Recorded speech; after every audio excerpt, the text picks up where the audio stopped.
My sheep listen to my voice. I know them, and they follow me.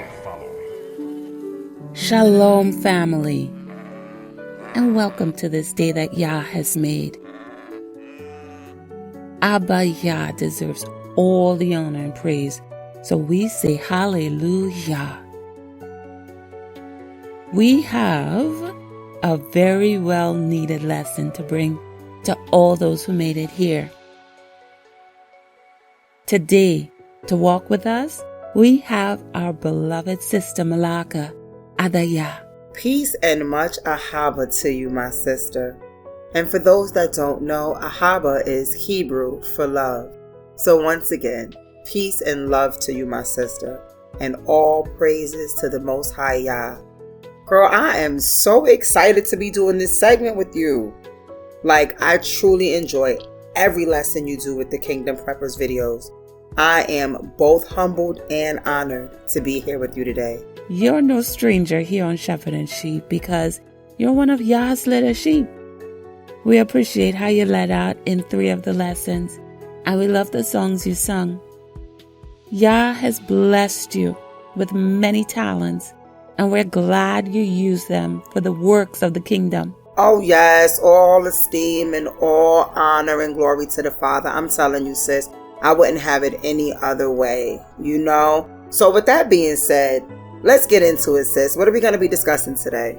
Well, after reading Luke chapter 11, verses 24 to 26, I was eager to speak to you and see what you thought about the parable of the empty house when it's swept clean.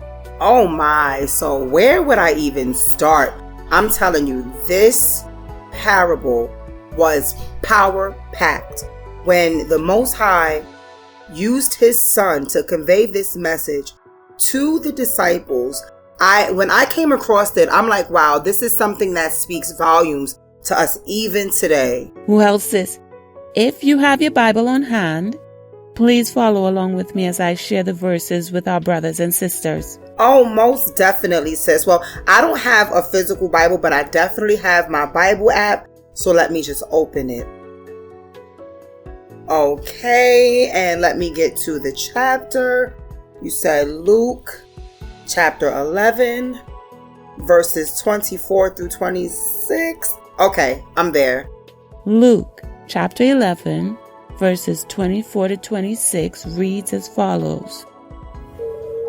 When the unclean spirit goes out of a man, he goes through dry places seeking rest, and finding none, he says, I shall return to my house from which I came. When he comes, he finds it swept and decorated. Then he goes and takes with him 7 other spirits, more wicked than himself, and they enter and dwell there. And the last state of that man becomes worse than the first. Now, we see here how one spirit went out temporarily, and when it returned, it brought 7 others, worse than the first, with it. So, Sister Malaka, you said it yourself. This is a very powerful parable. Can you tell us what you get from the verses I read? Maybe you have some examples to share with us. Well, sis, to be honest, it makes me think about what happens when Yah delivers a person from addiction or bad habits, or even a bad relationship. I remember you saying in the burning house lesson, once a person gets free, they must stay free.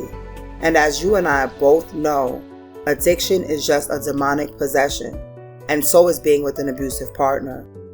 The person that is committing the abuse, even if it is mental or emotional abuse, is a person being controlled by unclean demonic spirits. And like the lesson on the burning house taught us, once we are delivered out of the situation that was harming us, we must do all we can to stay free. We must fill our lives with the things of Yah to fulfill us. See, in the parable, When Messiah spoke about the house being swept clean, that means once the deliverance took place, the things that were in the house, aka the person, was no longer there, but something was missing. There was an emptiness. So let's look back at verses 24 and 25, where it says, "When the unclean spirit goes out of a man, he goes through dry places, seeking rest, and finding none, he says, I shall return to the house from which I came. And when he comes, he finds it swept and decorated." This means the person is doing good, probably looking better, living healthier, and a cleaner lifestyle. Maybe even got a good job. The demon that was swept out, tired, dry, and desperate to go back to the place called home, it goes back to the person. But this time, it's like coming back with a vengeance. Like it says in verse 26, it comes back with 7 spirits worse than itself. When a person is delivered, it is important that they begin to feed themselves with the word of Yah, which is spiritual food. Yah's sheep must be nourished, or we will be empty. That emptiness makes a person roam around like a lost sheep that will be vulnerable to being devoured by ravenous wolves or re-inhabited by unclean spirits. Their condition or situation will be worse than it was before. This is so true, Sister Malaka. You sound like you may have some experience or personal knowledge in this area. I do, to be honest. Okay, I don't want to pry, but for the edification of our listeners and those who desire a closer walk with the Chief Shepherd and total deliverance from some things that may still have them bound, do you mind sharing a little bit of your own personal experience, sister? Oh, most definitely, sis. And you're not prying. We're family. And to be honest, I've envisioned doing a segment like this with you for a little while now. So I really don't mind sharing. So where do I begin? Let's go back to the beginning of my walk. In the beginning of my walk with the Most High Yah, I was still very much attached to the things of this world, like hanging out with my so-called friends and listening to secular music. I remember one day coming back from worship service all excited about the changes that were beginning to take place in my life. And I went to go visit my friends, only to find out that these people were gossiping about me, lying on me, and literally trying to pick fights and arguments with me. They would even cause trouble for me in my neighborhood. I would break up the friendship with them, but I'd always go back. I would get so lonely and bored. I found myself hanging out with them once again, engaging in the worldly things that they did. But situations just got worse and worse every time I went back. It took some time for me to realize that every time Yah delivered me and cleaned up my life, my house was actually swept clean and decorated. But I wasn't really filling my life with Him. You know, I'd go to church and I'd feel real good, but I wasn't really doing anything. You know, I wasn't doing kingdom work. So we all know that idle time is the devil's playground. Instead of allowing myself to feel bored or alone, I needed to be busying myself with the things of the Most High Yah. You know, like reading His Word on a regular basis, fasting, and praying. So eventually, I did learn that inviting His Spirit to live within me was key. The house can't be empty if the Holy set-apart Spirit dwells there. We have to make better choices when it comes to friends and relationships, bottom line, because not knowing, we could be inviting the devil to live in our lives. So we really have to be careful. I am in full agreement with you on that, my sister. Some people, places, or things may appear to be good, fun, or harmless at first, but they could prove to be the opposite in the long run. Having friends and being close to family members is a good thing when the friends and family are also following Yah and His Son, Yahushua, our Messiah and King. We must make wise choices or there will be grave consequences. The house can't be empty if the holy, set-apart spirit dwells there. 2 Samuel gives us a clear understanding of how one unrighteous choice leads to another. Let's listen to the audio of chapter 11. It happened in the spring of the year, at the time when kings go out to battle, that David sent Joab and his servants with him and all Israel, and they destroyed the people of Ammon and besieged Rabbah. But David remained at Jerusalem. Then it happened one evening that David arose from his bed and walked on the roof of the king's house. And from the roof he saw a woman bathing, and the woman was very beautiful to behold.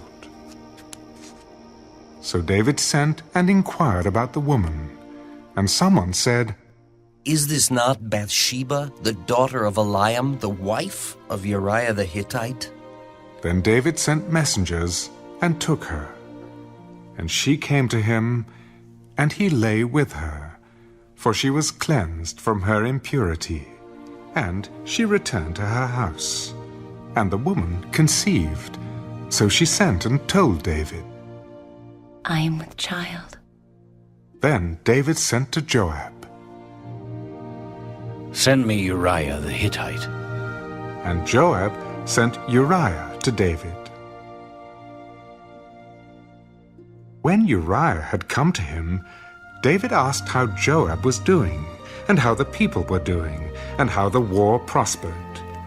And David said to Uriah, "Go down to your house and wash your feet." So Uriah departed from the king's house, and a gift of food from the king followed him. But Uriah slept at the door of the king's house with all the servants of his lord, and did not go down to his house. So when they told David, saying, "Uriah did not go down to his house," David said to Uriah, "Did you not come from a journey? Why did you not go down to your house?" The ark and Israel and Judah are dwelling in tents, and my lord Joab and the servants of my lord are encamped in the open fields. Shall I then go to my house to eat and drink and to lie with my wife? As you live, and as your soul lives, I will not do this thing." Wait here today also, and tomorrow I will let you depart. So Uriah remained in Jerusalem that day and the next. Now when David called him, he ate and drank before him, and he made him drunk. And at evening he went out to lie on his bed with the servants of his lord, but he did not go down to his house. In the morning it happened that David wrote a letter to Joab, and sent it by the hand of Uriah. And he wrote in the letter, Set Uriah in the forefront of the hottest battle, and retreat from him, that he may be struck down and die. So it was, while Joab besieged the city, that he assigned Uriah to a place where he knew there were valiant men. Then the men of the city came out and fought with Joab, and some of the people of the servants of David fell, and Uriah the Hittite died also.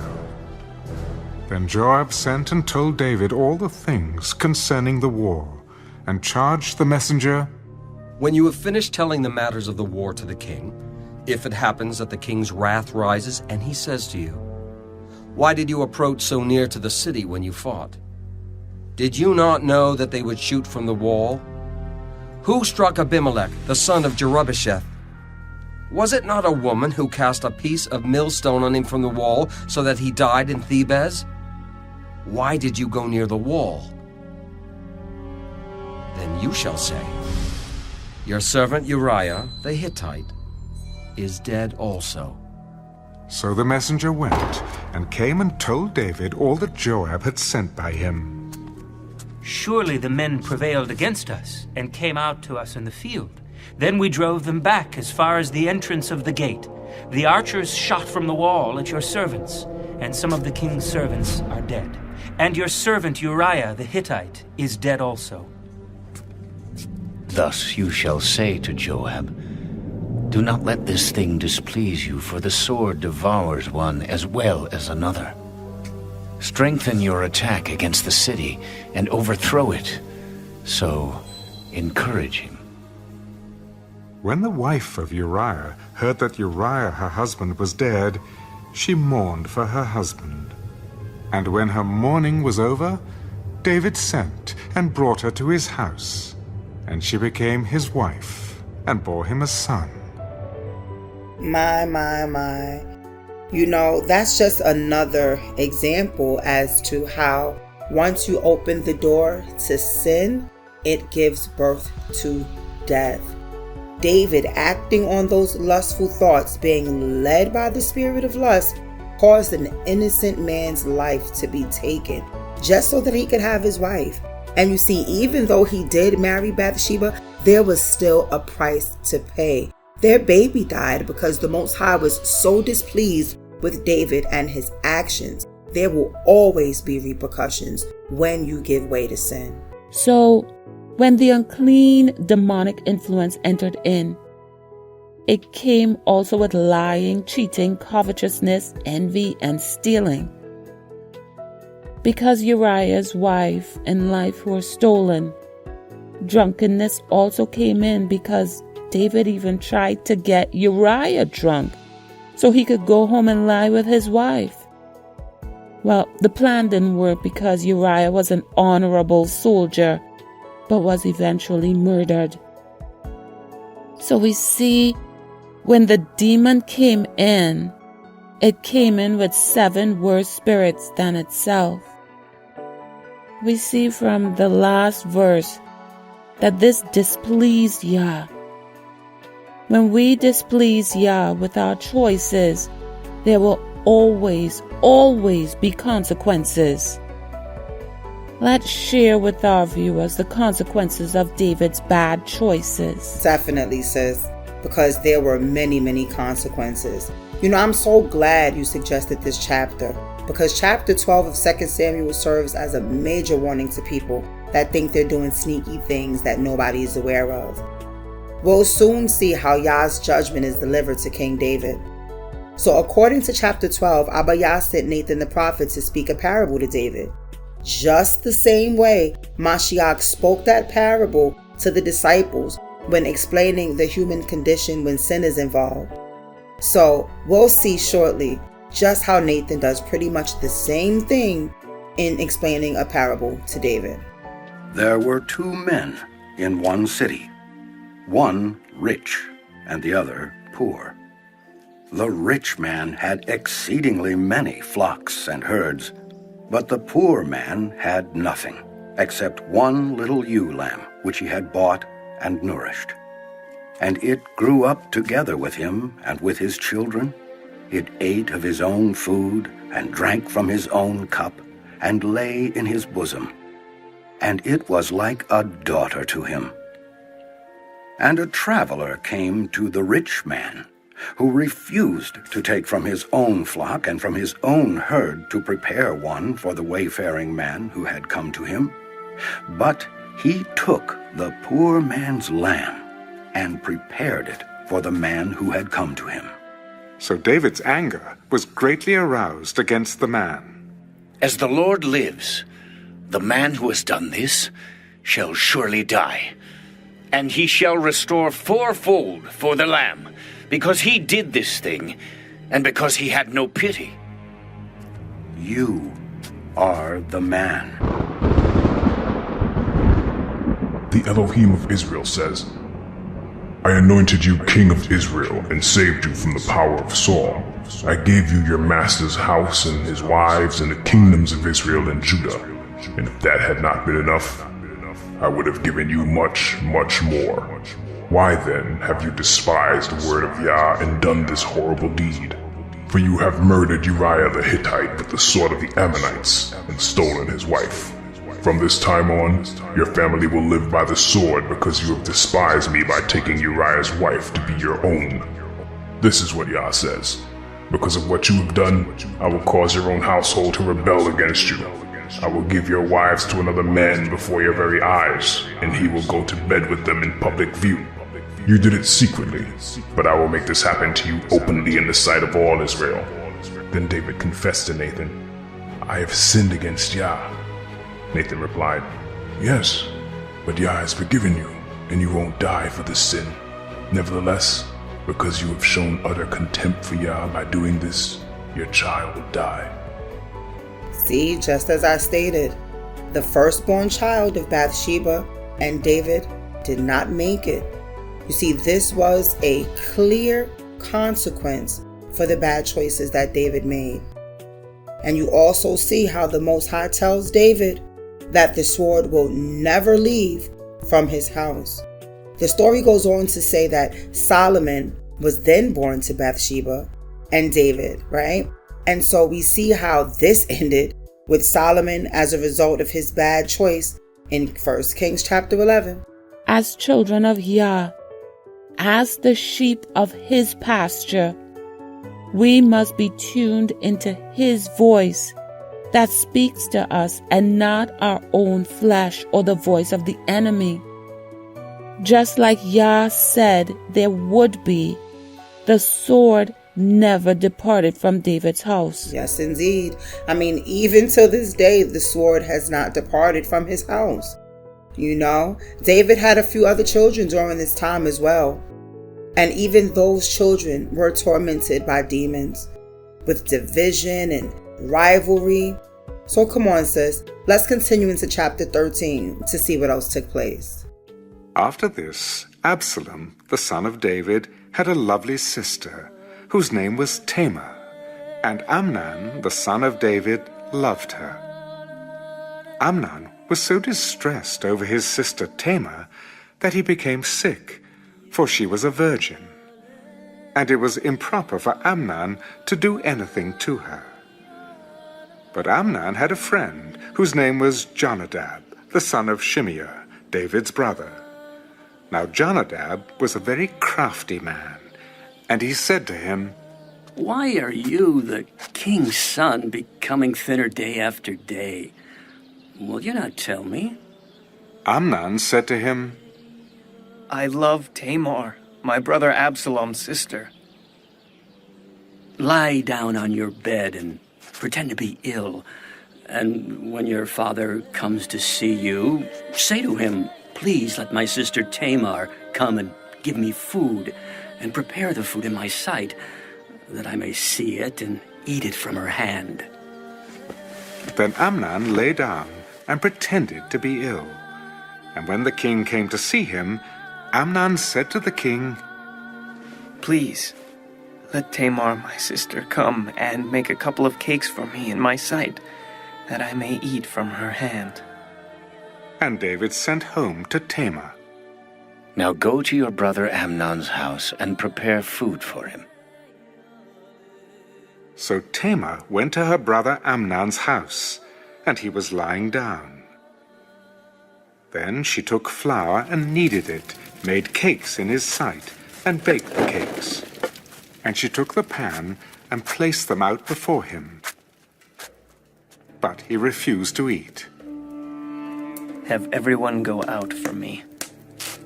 And they all went out from him. Then Amnon said to Tamar, Bring the food into the bedroom, that I may eat from your hand. And Tamar took the cakes which she had made, and brought them to Amnon her brother in the bedroom. Now, when she had brought them to him to eat, he took hold of her. Come, lie with me, my sister. No, my brother. Do not force me.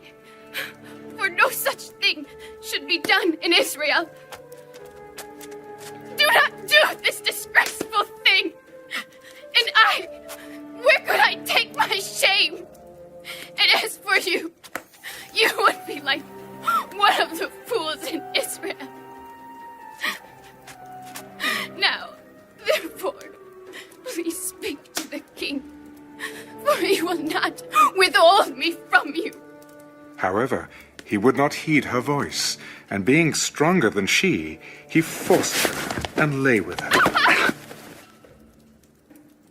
Then Amnon hated her exceedingly, so that the hatred with which he hated her was greater than the love with which he had loved her. And Amnon said to her, Arise, be gone. No, indeed. This evil of sending me away is worse than the other that you did to me. But he would not listen to her. Then he called his servant who attended him. Here, put this woman out, away from me, and bolt the door behind her. Now she had on a robe of many colors, for the king's virgin daughters wore such apparel. And his servant put her out and bolted the door behind her. Then Tamar put ashes on her head, and tore her robe of many colors that was on her, and laid her hand on her head, and went away crying bitterly. And Absalom her brother said to her, Has Amnon your brother been with you?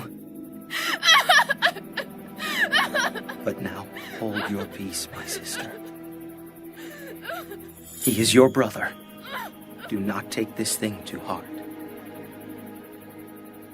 So Tamar remained desolate in her brother Absalom's house. But when King David heard of all these things, he was very angry. And Absalom spoke to his brother Amnon, neither good nor bad. For Absalom hated Amnon, because he had forced his sister Tamar. And it came to pass, after 2 full years, that Absalom had sheep shearers in Baal-Hazor, which is near Ephraim. So Absalom invited all the king's sons. Then Absalom came to the king. Kindly note, your servant has sheep shearers. Please, let the king and his servants go with your servant. No, my son, let us not all go now, lest we be a burden to you. Then he urged him, but he would not go, and he blessed him. Then Absalom said, If not, please let my brother Amnon go with us. Why should he go with you? But Absalom urged him. So he let Amnon and all the king's sons go with him. Now Absalom had commanded his servants, Watch now, when Amnon's heart is merry with wine, and when I say to you, Strike Amnon, then kill him. Do not be afraid. Have I not commanded you? Be courageous and valiant. So the servants of Absalom did to Amnon as Absalom had commanded. Then all the king's sons arose, and each one got on his mule and fled.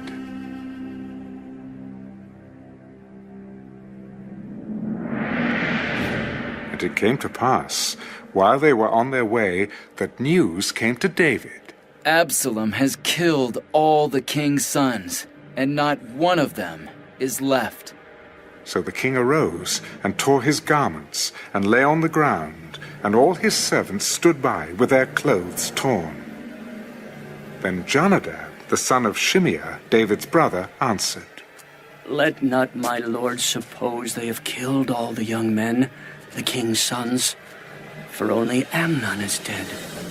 For by the command of Absalom this has been determined from the day that he forced his sister Tamar. Now therefore, let not my lord the king take this thing to his heart, to think that all the king's sons are dead, for only Amnon is dead. Then Absalom fled.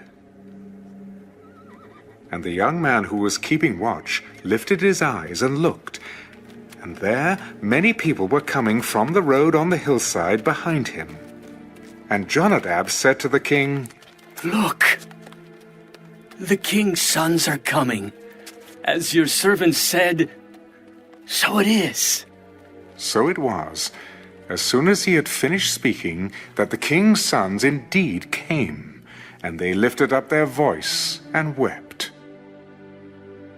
Also the king and all his servants wept very bitterly. But Absalom fled and went to Talmai, the son of Ammihud, king of Geshur. And David mourned for his son every day.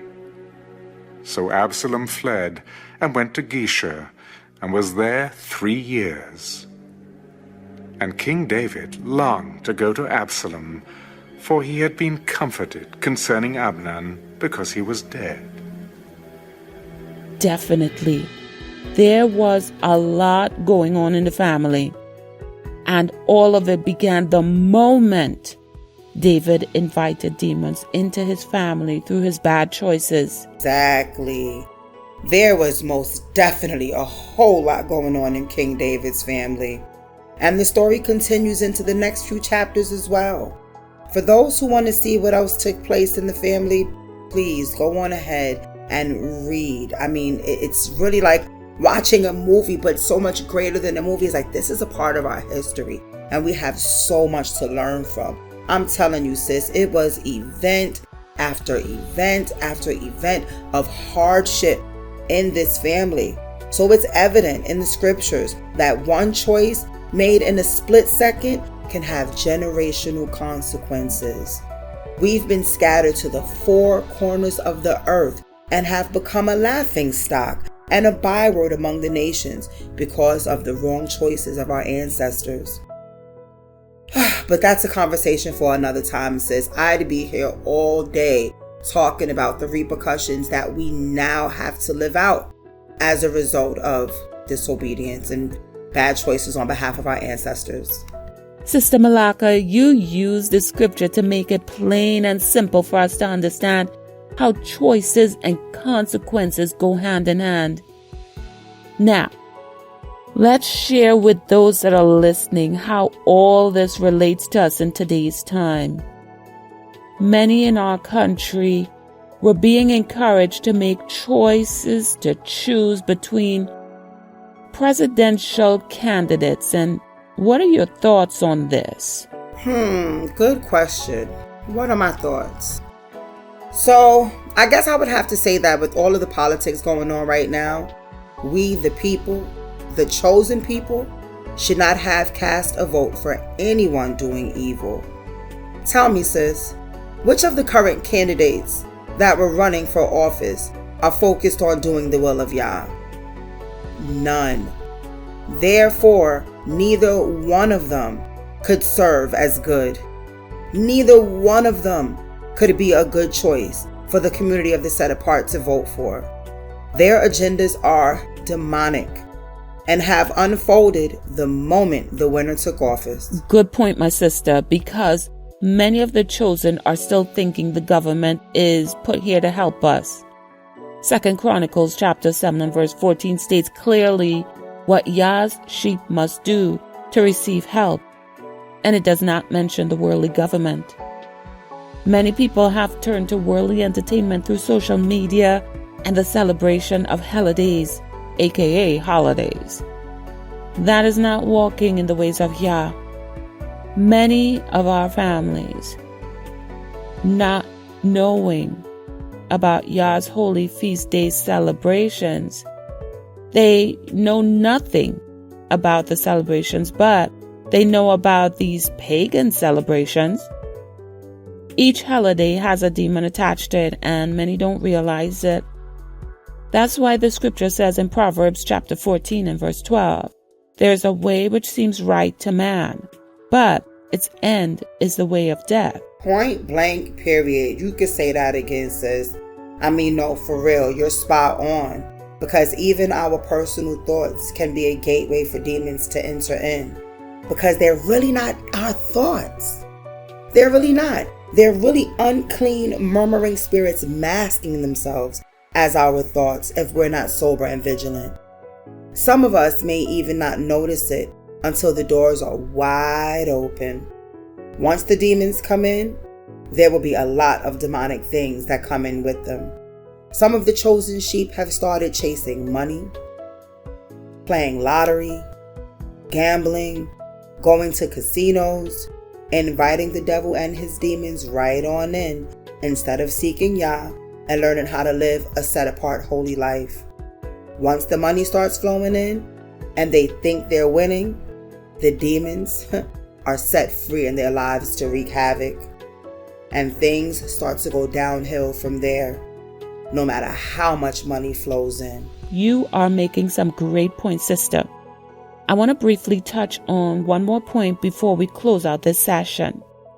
And that's the harmfulness of man-made religion and holidays versus a true relationship with the Most High Yah.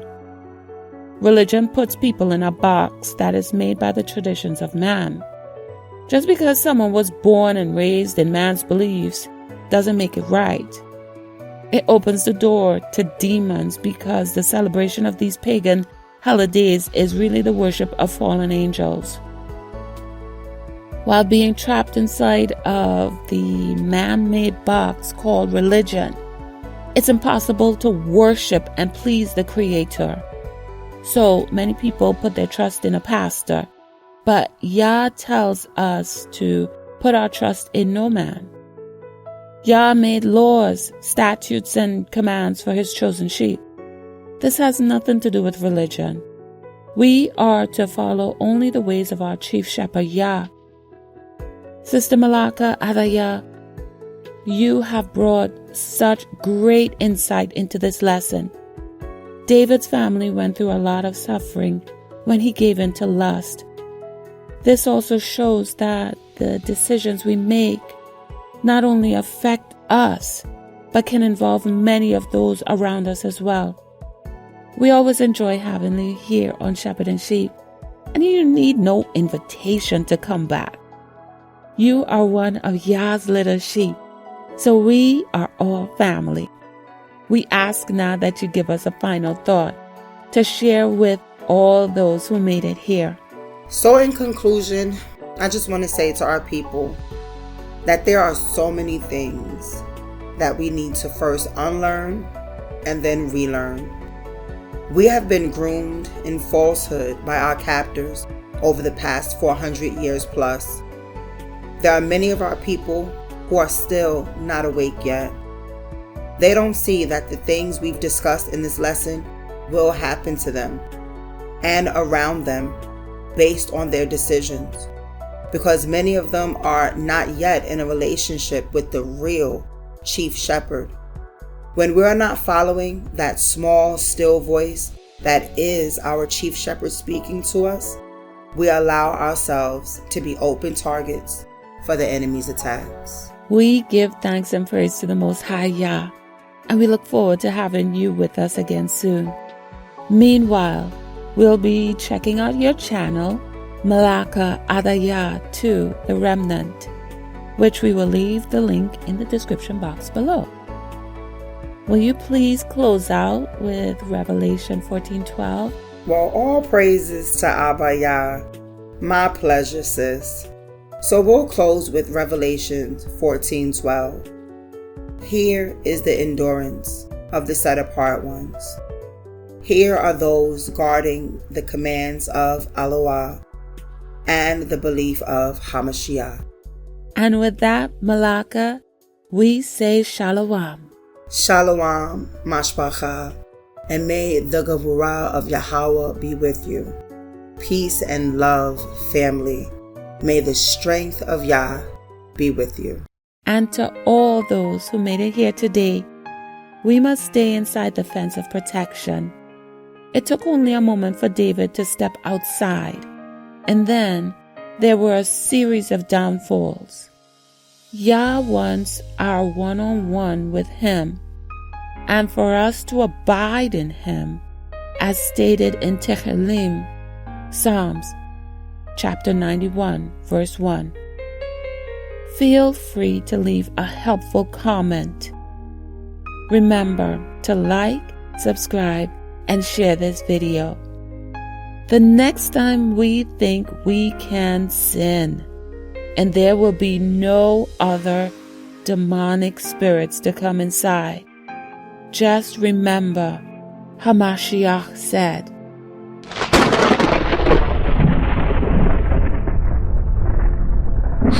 Truly, I say to you, everyone who practices sin is a slave to sin.